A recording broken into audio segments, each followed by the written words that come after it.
Washington is getting lots of preseason love, and there are many reasons why, like the number of returners from a team that won 9 games a year ago. Quarterback Damon Williams highlights a list which also includes receiver Desmond Roebuck, safety Alec McLaughlin, and edge rusher Jacob Lane. Our training camp crew stopped in Seattle and has more from Husky practice. From the Emerald Valley to the Emerald City, checking in from the University of Washington and Husky training camp. Cameron went alongside Elise Woodward.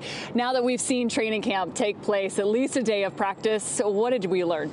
Well, first of all, how gorgeous is this here? Like, could we draw this up any better? They call it the greatest setting here, and it's hard to deny that it's not just absolutely stunning. What did we learn? I think the first thing we learned was that Damon Williams is ready to take that next step. He was just a sophomore in his second year. He's still just 20 years old, but this is going to be his third year getting starts at the University of Washington. He is a guy that is so explosive athletically. I think there's a lot of times you're like, just go.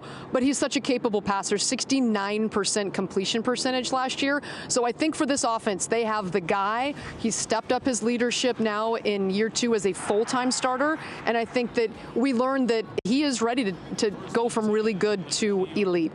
Last year, we saw Denzel Boston become the security blanket for Damon Williams Jr. Now he has to find a new connection, the new target. Who do you think that is? Well, I don't think there's any question he was a freshman All-American last year, and that is Desmond Roebuck. And they have known each other since they were little guys in elementary school, playing with and against each other in the state of Arizona. They have a special connection. Last year, Des Roebuck was on the outside, and then he moved in to the slot a little bit later in the season. But that's the position that he grew up, he feels most comfortable in, and that he moved back to the slot this year. He is a playmaker, and it's all about timing in the middle of the field, and he has such good timing and a connection with Damon Williams. So I think that will be his target number 1. On the outside, there's a lot of different guys right now fighting for that spot. Rasheed Williams is a guy, and Christian Moss is a guy. They're both big targets that have made plays that are 2 of the guys to watch as this offense unfolds.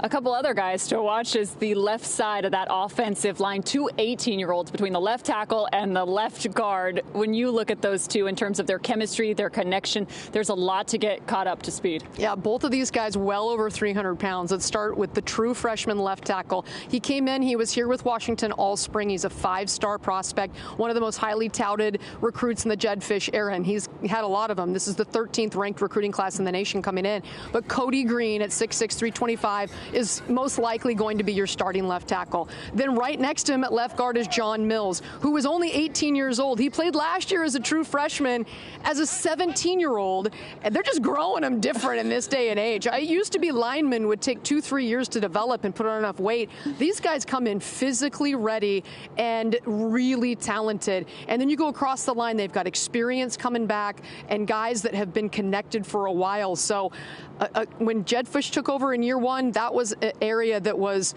just depleted, and he has been able to restock it, and they are ready to rock and roll at that offensive line spot here in 2026. Rock and roll, that's exactly what makes me think of John Mills' hairdo as well. We did learn he's well got played. A fantastic mullet.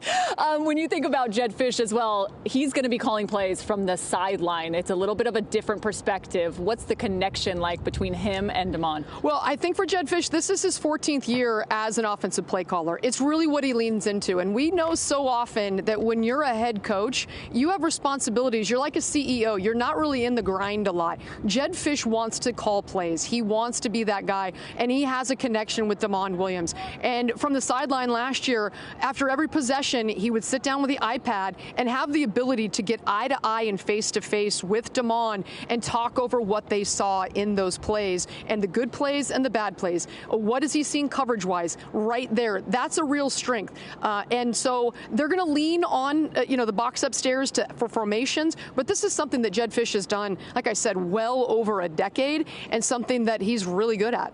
Flipping it to the defensive side of the ball, Ryan Walters, D coordinator, is now heading into year 2. He has a pattern of success heading into year 2s at previous programs. What do you think is the next evolution of this defense? Yeah, it's funny. Jedd Fisch in year 3 at Arizona, 110 10 games, okay? And then Ryan Walters, you mentioned the success at Missouri and at Illinois, and now he's in year 2 as a defensive coordinator at Washington. And last year he came in and the defense improved massively. They finished top 5 in the Big Ten. They only allowed a little bit over 18 points per game. They were there in interceptions.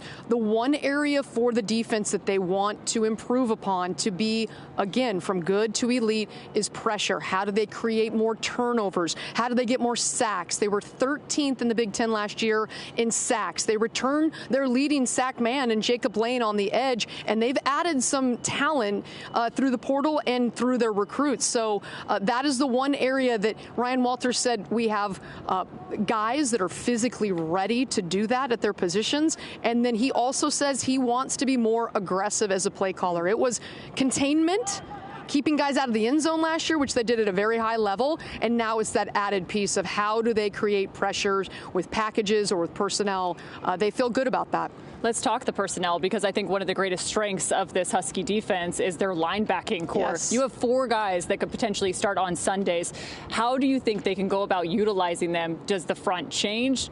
It has to adapt. Well, I don't think there's any question that a major strength for Ryan Walters is his ability to adapt to personnel. He has talked about it, that he's willing to move pieces around. They have 4 linebackers for Washington. It is the strength of their defense. They have all started at D1 Power 4 programs, so they can lean into that.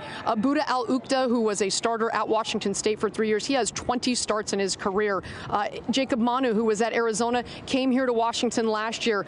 He is an former all Pac-12 linebacker, and he is the leader of that defense. And then you have Exree Alexander, who was the MVP of the defense in the LA Bowl. So you have guys all over the place. We could keep going in that linebacker crew. They're going to be fresh in the fourth quarter. They're going to have the ability to fly around, and it's going to be fun to see how Ryan Walters utilizes that strength of the middle of his defense. What about the conversation around the hopes to be a college football playoff team? Do they have the pieces in place? I think they do have the pieces in place, but just like everything, it's the injuries and how all of the new faces can acquiesce to this system. Can they take that next step? You are relying now in college football on young guys to come in immediately. There's no waiting around, and so that's to be determined, but they believe in those offices behind us, in the Washington football offices, that if things fall into place, and they certainly can, that this is a team that will have double-digit wins. This is a Husky team that is looking to make the rest of the Big Ten bow down. For Elise Woodward, I see what you did there, Kim. I'm Cameron Irwin. For now, we'll send it on back to you, Rick, in our studios.